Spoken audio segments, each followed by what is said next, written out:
지금 여러분들이 앉아 계신 이 공간이 이거 예전에 뭐 했었죠?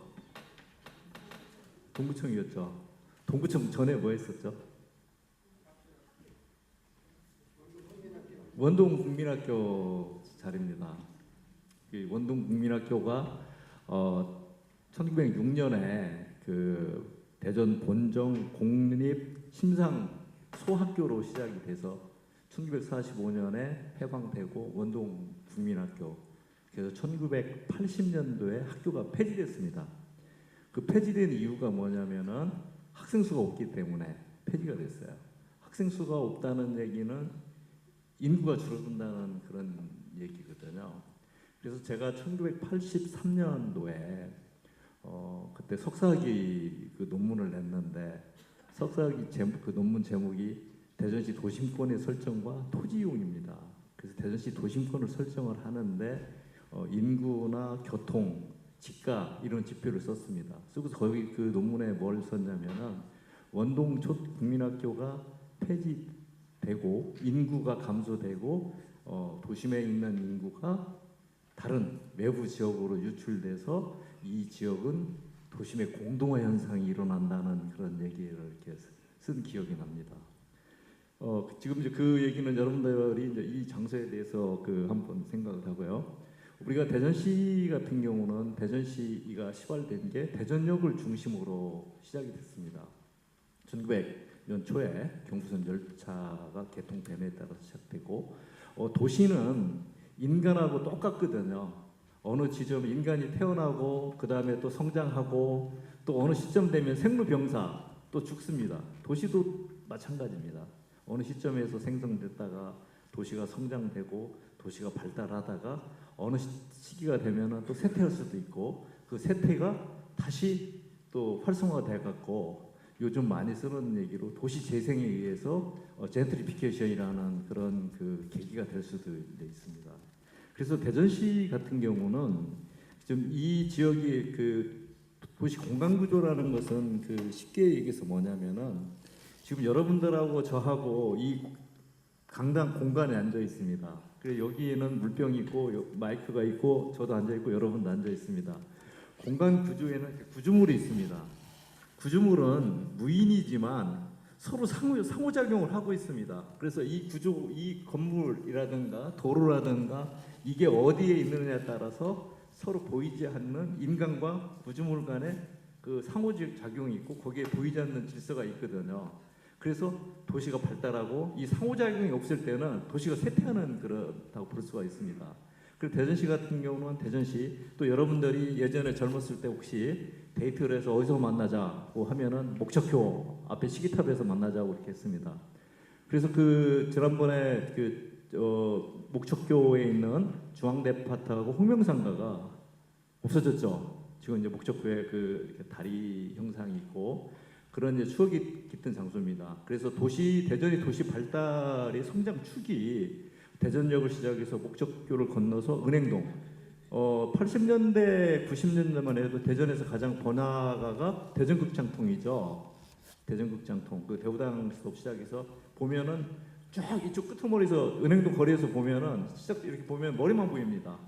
그런데 지금 가보면은 완전히 그 아웃도어 매장만 있고 상당히 적막하거든요. 그러니까 도시의 발달 축이 또 다른 데 옮겨졌구나. 그 옮겨진 결정적인 게 뭐냐면은 둔산의 개발에 의해서 대전시청, 법원, 그 다음에 홍성 내포 지역으로 충남도청에 이전. 그래서 도시가 갖고 있는 행정기능이라든가 중심 상업기능이 둔산으로 이전을 했습니다. 아까 안 의원님께서 말씀하신 것처럼 서쪽이 벼갖고 한쪽이 이제 빠지게 됩니다. 그리고 거기만 둔산만 개발된 게 아니죠. 노원 지역, 노원동. 그 다음에 또 어디로 갑니까? 도한. 그리고 저쪽 서대전 쪽으로 축으로 해서 관저동. 그 다음에 신탄지 쪽으로 테크노밸리. 그래서 도시가 발달하는 게 서쪽 아니면은 북쪽으로 이렇게 나가고 있습니다.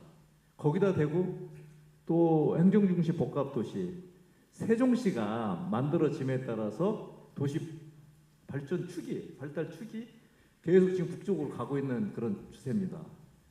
그래서 이제 대전시 같은 경우는 또 내적으로는 어떤 문제를 갖고 있냐면은 한쪽으로는 새로 신도시가 개발돼서 좋은 점도 있지만 그와 반대로 도시 간의 어떤 지역 내의 불균형, 격차가 발생한다는 얘기입니다. 그래서 동구나 중구, 대덕 같은 경우는 인구가 감소하는 그런 경향이 있고 그 대신 유성구와 서구는 인구의 엄청난 증가를 갖고 있습니다. 그래서 동구 서구는 한 약 작년도인가요? 한 25년 제가 작년에 발표한 거에 의하면은 한 20만 명, 25만 명이 줄어든 반면에 유성 서구는 한 50만 정도가 증가를 했습니다. 그래서 그러면 앞으로 공간 구조가 어떻게 되느냐? 이 문제가 공간 구조 내에서도 다시 아까 제가 처음에 말씀한 것처럼 보이지 않는 상호작용이 일어나려고 하면은 새로운 기능 입지를 해야 된다는 얘기입니다. 그래서 동구와 중구 같은 경우도 새로운 기능을 주기 위해서 새로 상호작용을 주기 위해서 이 위켄 센터도 만들어졌다고 봅니다. 조금 전에 나갔다 보니까 우리 청소년 학생들이 많이 이 자리를 찾고 있습니다. 그래서 여기 세태 보면은 저도 전에 80년대 보면 여기 뭐 헌책방이 주르륵 했는데 지금 뭐 찾아보기 힘들 것 같고요. 그 정도로의 많이 세태가 됐습니다. 그래서 이 불균형 격차를 어떻게 해소하느냐 해서 대전시 같은 경우에는 대전 도시재생본부 지금 충남도청에 자리 잡고 있습니다. 예전에. 그리고 대전광역시 도시재생본부가 어떻게 하면은 원도심 지역 여러분들이 지금 있는 이 지역을 활성화시켜 갖고 예전에 활력을 다시 찾을 수 있을까 이런 식의 노력을 하고 있습니다. 그러면은 이제 이 지역은 이 지역대로 또 활성화가 되고 지금 대전시의 성장 발전 축이 지금 어디로 갑니까? 세종으로 가고 있습니다. 저도 대전에서 오래 살았지만 올 초에 세종으로 이사를 갔습니다. 저 아까 여기 올 때 BRT 타고 왔거든요. 차를 안 가져오고 제가 사는 데에서 BRT를 타고 대전역까지 오니까 한 30분 정도 걸립니다. 그러면은 세종과 대전도 하나의 버스, 시내버스, BRT, 그 다음에 또 1200 버스도 충남대학에서 세종국제행정고시 KDI까지 일반 버스도 다닙니다. BRT도 다니고 시내까지 들어오거든요. 그러니까 하나의 교통축으로 연결되는 하나의 도시권이라고 볼 수가 있습니다. 하나의 도시다. 그러면은 앞으로 이제 시간이 지남에 따라서 두 도시가 광역적으로 연계하면서 붙을 수가 있다는 얘기입니다.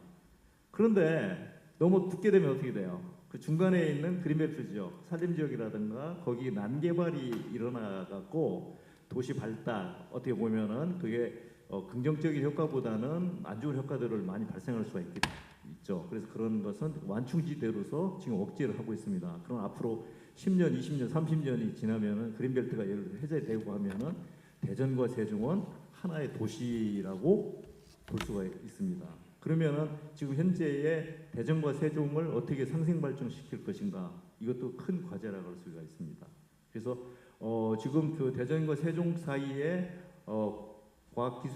국제과학 비즈니스 벨트 거점 지역이 대전이고요. 기능 지역이 세종도 갖고 있고 또 충북도 갖고 있습니다. 그래서 그거 연계 문제. 그다음에 세종시 쪽에서도 중간 지역에 대덕 연구개발특구의 여러 가지 연구 기능이라든가 이것을 연계시켜 갖고 산업단지를 유치하는 문제 그런 과제를 갖고 있습니다.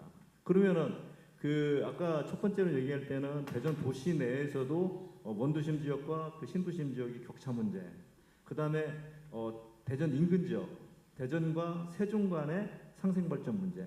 또 하나는 더 큰 문제가 또 있죠. 더 공간적으로 확대가 되면 어디로 갑니까? 대전, 세종, 충남, 충북까지 연계가 됩니다. 그러면은 대전, 세종, 뭐 공주나 또 청주, 그 다음에 우리 세종의 북부 지역에 있는 천안까지 연계돼서 하나의 광역도시권, 또 학문적인 용어를 한다면은 메가로폴리스가 만들어지거든요. 그래서 그 기능이 충청권의 기능이 이게 제대로 작동되면은 서울시의 한 4분의 1 정도의 기능을 갖게 됩니다. 여기가. 그 합해지면은 충청권의 대전, 세종, 충남북의 기능이 합해지면은 서울시의 한 4분의 1 정도 기능을 갖게 되거든요. 이거 엄청난 겁니다. 서울, 인천의 4분의 1 정도면은. 그러면은 이 힘을 어떻게 이용하느냐, 이것도 큰 과제고요. 그것 힘을 실어주기 위해서는 지금 세종시에서 주장하고 있는 세종시는 행정수도다, 헌법 개정안의 명시를 하는 그런 문제를 갖고 있습니다. 그래서 세종시가 행정수도가 되면은 대전, 세종, 충청권이 하나의 큰 광역도시권으로서 국가의 균형 발전을 하는 하나의 축으로서 작용할 수 있지 않나 이렇게 생각됩니다. 여러분들하고 많은 얘기를 좀 재밌게 했으면 좋겠는데 시간 관계상 이상으로 마치겠습니다. 감사합니다. 고맙습니다.